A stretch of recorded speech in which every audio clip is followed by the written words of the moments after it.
popular science, take from it whatever he or she wants and express something poetically. And I'm not about to criticise that or say that's not valid, because the point is it's not pretending to be science. It's not pretending to clarify. It's just using something as source material. It does feel like there's something promising here, but what do you feel about it? Because we're just carrying on. Yeah, sure. No, well, I like the peanut, and maybe that's much less interesting, but I just need to sketch it. Just do it the way that I would have done it if I'd been given this task. I would have assumed that it maybe that it's just a mistake, but I would have put a camera in front of each one. Right. And then that would have gone to 3, but then that would have given us 6. Movable. These camera monitor complexes are movable, so this can be removed or placed there to make the point about the looping. But also these can be moved next to each other. So you take this round here, and you place both cameras on that, and then you have 2 peanuts and 3 peanuts, total of 5 peanuts. Right. You take this and you move it behind it, and you could set the whole thing up in a way where it wasn't at all obvious that it was intended. There's some sort of clever mechanism whereby it's like, oh, well, what happens if we put that behind that? Right. And then you start to get like your turntable. Whereas originally, so addition is fine. We've got this complex represents 2-ness, and this complex represents 3-ness. And we can say, well, what happens when we put them next to each other? What happens when we apply them to different objects? Yeah. And now what happens when we apply one to the other? And you could even roll one round, so you could 3-2, and you could 2-3. What we're doing is we're creating this kind of this basic example of what 2 is when you 3 it, or when you 3 or 2, or 2 or 3, but it's essentially it's 3 and 2. But there is a nice chronology system where there's this linear thing where time is represented kind of in this way that it's sort of dividing, which is sort of more, I kind of like the fact that it has that element to it, that there is a sort of origin and then there's a sort of result, which is this branching system. And that fits in with the whole kind of pistachio nut kind of tree to then come up to this sort of branching kind of thing, and then come back to and it's kind of, I don't know, there's a sort of crossover with that. There is a sort of subtle, because time is one of the key features in your work, the representation of time, and so you're thinking how that might be brought in.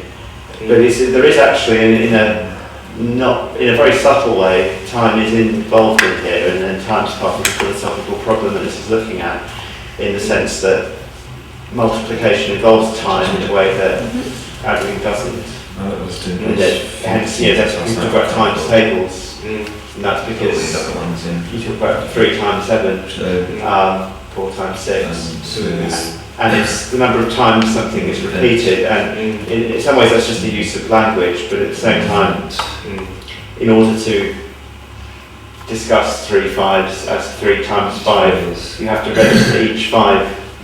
And each of those registerings occurs in a separate moment in time. So there has to be a progression of time in order for multiplication to occur in a different way than there is for addition. So there's time lurking inside this, is what I suppose I'm saying. It would be the idea of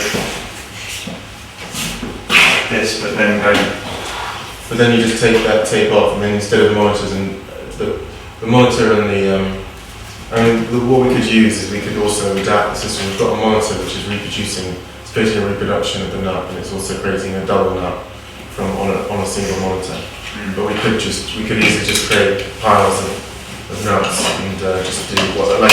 So you've got this generational part where we've got pig, rabbit, hawk, and then you've got within that you've got kind of rabbits existing under the hawk number. The leads, but then it's becoming, they're kind of in different stages, but they're becoming, so I think that obviously you see that 2 is made up of 2 boards, rather than being a unit itself. Right. So I think it's quite, there's a sort of interesting thing that you'll get this close to the singularity appearing. Okay. If we were to put a single model pig in front of the camera, then we'd have a pair of pigs appearing on the first screen. Yeah, which actually should be rabbits. Which there's not a name. Then you never get 2 models together, supposedly. Move us away from this idea of animals relating into other animals. As interesting as that would be, it might be distracting from the actual point being made. I don't know. Well, I think I suppose this Platonic idea of a number, it's 2, and you're representing that too has become such a familiar kind of thing for us. We just sort of see it as a symbol for something. But when you take it back and you use the word brace for the number 2, and brace is then a rabbit, but you're finding that your bore is coming through this, it's being teleported electronically onto this screen into the realm of 2. Into the sort of virtual world, the platonic world of 2, but it's actually appeared as a boar when it should be a rabbit. You're not gonna, I'm sorry to say you're not going to arrive at a sculpture. No, but you have to build a prototype in order to make something, then make something fluid perfect. It's not going to get beyond the prototype at this stage. that was all. It might be the beginning of something really beautiful and elegant, but by tomorrow you're not going to. I think just using tape and a board and just making it really utilitarian and just like the science, it's really interesting. The scientific models in the science museum, you've got all these beautiful things that were built at 3 in the morning at a Lollipop 6 and like kind of old pipe cleaners and plasticine where people have like had a eureka moment and they're in a hurry to get an idea across to their colleagues or their friends in the morning.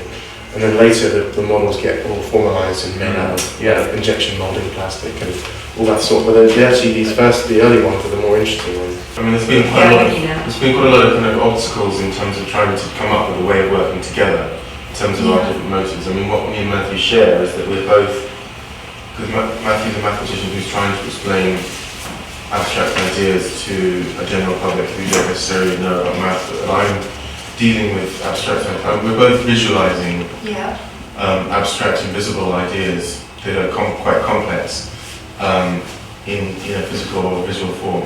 It's a visualization rather than sort of just the description through the medium itself. It's sort of taking it out of its own medium and using it in other ways. But my motives are different from Matthew's. So hopefully from seeing that you get some sense, however vague, of this strange journey we've been on during this week, which has gone from these initial discussions and mutual information about each other's work towards the